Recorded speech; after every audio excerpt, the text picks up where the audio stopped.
الحمدللہ رب العالمین والصلاة والسلام علی سید الانبیاء والمرسلین وعلی آلہ وصحبہ اجمعین، اما بعد فاعوذ باللہ من الشیطان الرجیم، بسم اللہ الرحمن الرحیم۔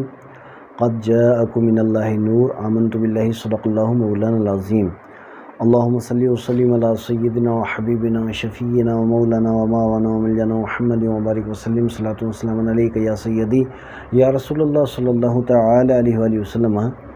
ہم نے یہ پروگرام شروع کیا ہے کہ نبی مکرم صلی اللہ تعالی علیہ وآلہ وسلم کی سیرت طیبہ کو کس طرح انشاءاللہ تعالی ہم اپنے ناظرین تک پہنچائیں گے۔ آقا کریم علیہ الصلوۃ والسلام کی سیرت اور نبی پاک علیہ الصلوۃ والسلام کی حیات مبارکہ کے وہ تابناک پہلو جو ساری انسانیت کے لیے ذریعہ ہدایت بھی ہیں اور سبب نجات بھی ہیں،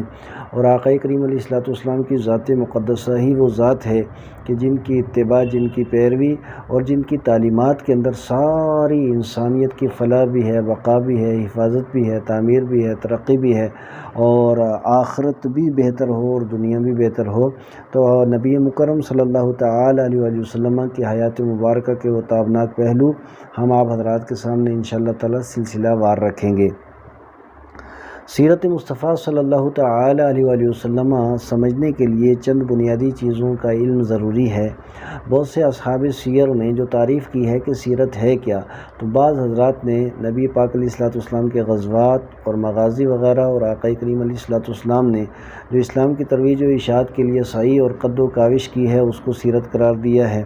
اور پھر بعض حضرات نے آقا کریم علیہ الصلوۃ والسلام کی آمد سے لے کر کے نبی پاک علیہ الصلوۃ والسلام کے دنیا سے تشریف لے جانے تک، یعنی آقا کریم علیہ الصلوۃ والسلام کی ولادت، نبی پاک علیہ الصلوۃ والسلام کا بچپن،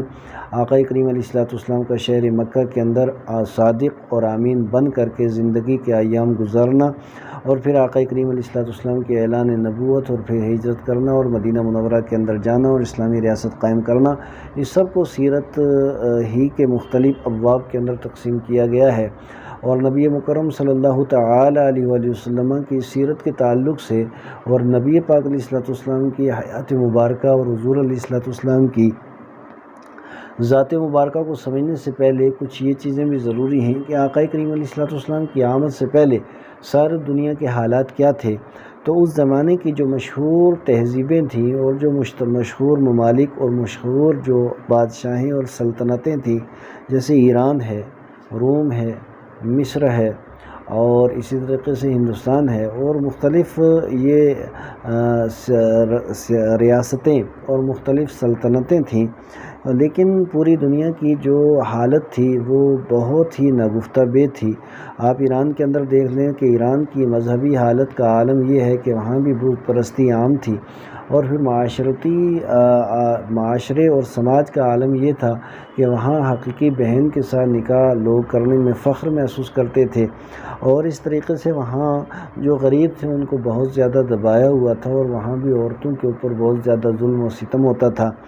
تو اور یہی حالت تقریباً روم کی بھی تھی اور یونان کی بھی تھی۔ وہاں بھی اگرچہ یونان والے اور روم والے اگرچہ وہ حضرت عیسیٰ علیہ الصلوۃ والسلام کے مذہب کے ماننے کے دعوے دار تو ضرور تھے، لیکن تعلیمات عیسوی کو وہ بالکل بھول چکے تھے، اور انہوں نے خود ساختہ قوانین کے اوپر اور خود ساختہ ضوابط کے اوپر وہ لوگ عمل پیرا تھے۔ یہی حال مصر کا تھا اور یہی حال ہندوستان کا تھا۔ یعنی پوری دنیا کے اندر اگر آپ دیکھیں گے تو ایک چیز آپ کو قدر مشترک نظر آئے گی، وہ یہ کہ مذہبی طور پہ عموماً ساری دنیا کے لوگ بت پرستی کے اندر اور صنم پرستی کے اندر مبتلا تھے، اور خدا پرستی کو بھول چکے تھے، وحدہ لا شریک کی عبادت کو بھول چکے تھے، اور نت نئے طریقے انہوں نے ایجاد کر لیے تھے مذہبی طور پہ۔ اور اسی طریقے سے جو عرب کا حال بھی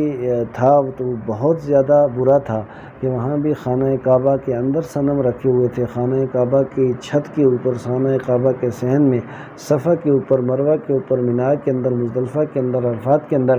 ہر جگہ پہ آپ کو ایک بت پرستی نظر آئے گی، یعنی مذہبی حوالے سے لوگ خدائے قدوس کو بھول چکے تھے اور مظاہر قدرت کی عبادت کرتے تھے، یعنی کہیں پہ یہ تراشے ہوئے پتھروں کی عبادت کرتے تھے اور کہیں پہ درختوں کی، کہیں پہ دریاؤں کی، ندی نالوں کی، کہیں پہ سمندروں کی، کہیں پہ سورج کی، کہیں پہ چاند کی، کہیں پہ ستاروں کی، اور اس طریقے سے یعنی مذہبی حوالے سے پوری دنیا ایک نہایت قسم کی تاریکی کے اندر مبتلا تھی۔ اور اگر سماجی طور پہ آپ دیں گے تو سماجی طور پہ اتنی زیادہ برائیاں تھیں کہ سود عام سے عام تر ہو رہا تھا، اور سود کا سب سے بڑا نقصان یہ ہوتا ہے کہ اس میں غریب غریب ہوتا چلا جاتا ہے اور مالدار مالدار ہوتا چلا جاتا ہے، اور دولت سمٹ کر کے چند لوگوں کے ہاتھ میں آ جاتی ہے، باقی ساری کی سارا معاشرہ اور ساری سوسائٹی اور سب لوگ جو ہیں وہ تباہ و برباد ہو جاتے ہیں۔ تو یہ خرابی بھی عام سے عام تر تھی۔ اور اسی طریقے سے جہاں تک غریبوں کا پرسان حال کوئی نہیں تھا، اور جہاں تک عورتوں کا تعلق ہے تو عورتوں کے اوپر اتنا زیادہ ظلم ہوتا تھا عرب معاشرے کے اندر کہ اگر خدا نہ خواستہ کسی جوان لڑکی کا گھر والی کا انتقال ہو جاتا تو پھر اس کو 1 سال تک کے لیے قید کر دیا جاتا اور بند رکھا جاتا، اس کو نہانے کی اجازت نہیں تھی، اور باعزت گھرانوں کے اندر آنے کی اجازت نہیں تھی، چھوٹے سے کمرے سے اسے باہر نہیں آنے دیا جاتا۔ یعنی اب آپ اندازہ لگائیں کہ 1 سال تک جو بندہ ایک کمرے کے اندر بند رہے اور اسے باہر آنے کی اجازت نہ ملے تو وہ کس طریقے سے اپنی زندگی کے ایام گزارتا ہوگا۔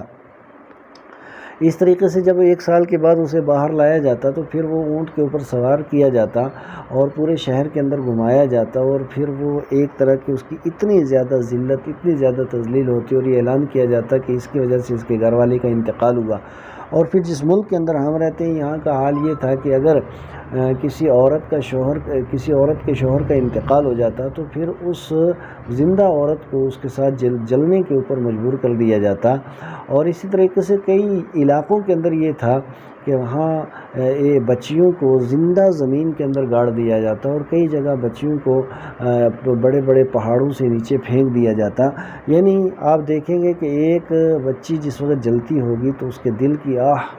کیسے نکلتی ہوگی اور اس کا دل کیا کہتا ہوگا، پہاڑ سے نیچے پھینکتے وقت اس کی کیسی آہ نکلتی ہوگی، زمین میں زندہ درگور کرتے وقت اس کا عالم کیا ہوگا۔ یعنی پوری دنیا کے اندر اگر آپ دیکھیں گے تو اس طریقے سے معاشرتی خرابیاں موجود تھیں اور ظلم و ستم عام تھا۔ اب ضرورت تھی کہ ساری دنیا کے اندر جتنا بھی یہ اندھیرا ہے یہ سارے کا سارا اندھیرا دور کیا جاتا، تو اللہ تبارک و تعالیٰ نے ساری انسانیت کے لیے ایسا کرم فرمایا کہ اللہ تعالیٰ نے ارشاد فرمایا قد جاءکم من اللہ نور، اللہ تعالیٰ کی طرف سے نور آ گیا، اور نور سے مراد نبی پاک علیہ السلام کی ذات مقدسہ ہیں، یعنی آقا کریم علیہ السلام کی ذات نور، حضور کی بات نور، حضور کی تعلیمات نور، حضور کے ارشادات نور، حضور کی ہدایت نور۔ اور اس طریقے سے نبی پاک علیہ السلام نے ساری دنیا کی رہبری اور رہنمائی کی ہے، اور رب قدوس نے خود ارشاد فرمایا اطیعوا اللہ و اطیعوا الرسول، اللہ کی اطاعت کرو اور اللہ کے رسول کی اطاعت کرو، من یطیع الرسول فقد اطاع اللہ،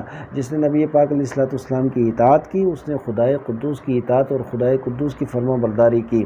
وما رمیت اذ رمیت ولکن اللہ رمی، اے میرے محبوب جو تم نے پھینکا وہ تو نے نہیں وہ میں نے پھینکا۔ لقد من اللہ علی المؤمنین اذ بعث فیہم رسولا، اللہ تعالیٰ نے احسان عظیم کیا مومنوں پہ کہ انہی میں سے ایک رسول بھیجا،